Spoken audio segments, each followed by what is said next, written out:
Welcome to the Explainer. Today we are cracking the code on a question that trips up so many traders.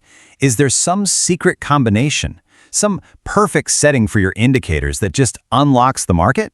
Well, let's dig in and find the truth. All right, let's dive right into what I call the magic number myth. This is the idea, and it's a powerful one, that somewhere out there is a secret set of numbers for your MACD or your RSI that will just magically print profits. It's super appealing, but honestly, it's a huge trap. I mean, you've seen the YouTube titles, right? The forum posts, all with these crazy claims. They promise you these secret, foolproof settings that supposedly never fail. It's always pitched as the ultimate shortcut, the holy grail that's going to solve all your trading problems. And listen, that promise is incredibly tempting. Who wouldn't want a single key that just opens every door in the market? But it makes you stop and ask a really important question. In a world as complicated and always changing as the financial markets, could a one-size-fits-all solution actually exist? And here's the reality check. That hunt for the one perfect setting, it is a trap.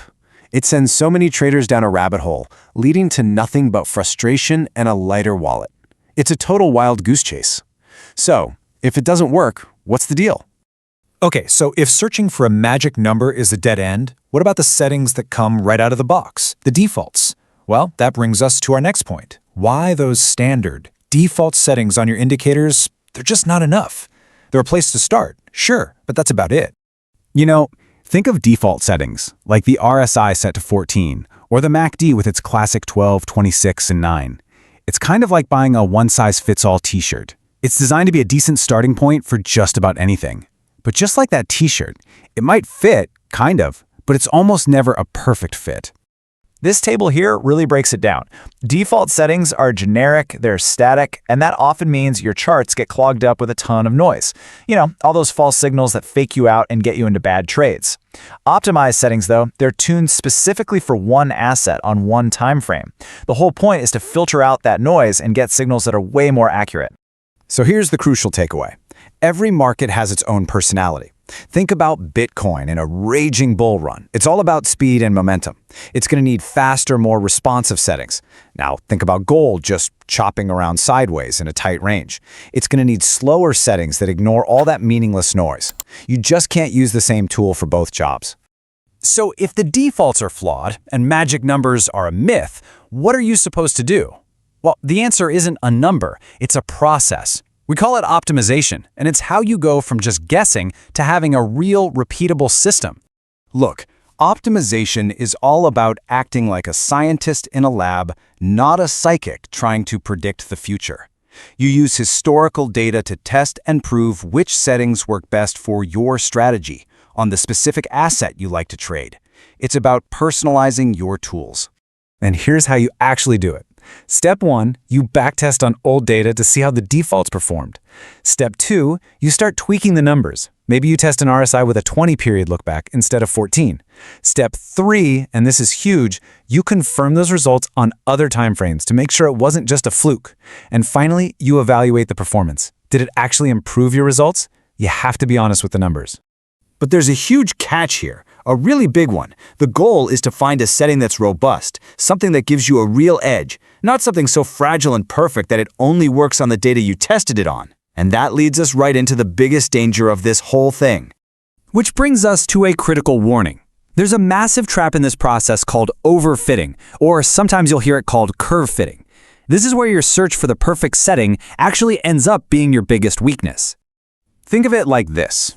Overfitting is like creating a key that opens one very specific, very complicated lock from yesterday, perfectly. The problem is, tomorrow, the market changes the lock. It brings a new trend, different volatility, and your perfect key, it's suddenly completely useless. Your system didn't learn, it just memorized. And that's what makes it so dangerous. An over-optimized system looks incredible in a backtest. I mean, it looks like a money printing machine. It gives you this false sense of security. But the second you take it live with real money and the market zigs when your model expected a zag, the whole thing can just fall apart and it completely shatters your confidence. This is exactly why your indicator settings are only one piece of a much bigger puzzle. Even the most perfectly optimized system is worthless without solid risk management. Your stop loss, your position sizing, that's what protects your capital. That's what keeps you in the game long enough to win. It is your ultimate safety net.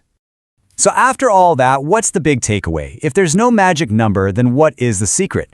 Well, the real secret, the real edge, isn't a number someone gives you. It's something you have to build for yourself. This is the fundamental shift in thinking you have to make. You stop being a treasure hunter, digging around online for some magic setting. Instead, you become a skilled navigator. You build a reliable process that lets you read the map, adapt to the conditions, and chart your own course, no matter what the market throws at you. In that professional process, it's built on 3 pillars.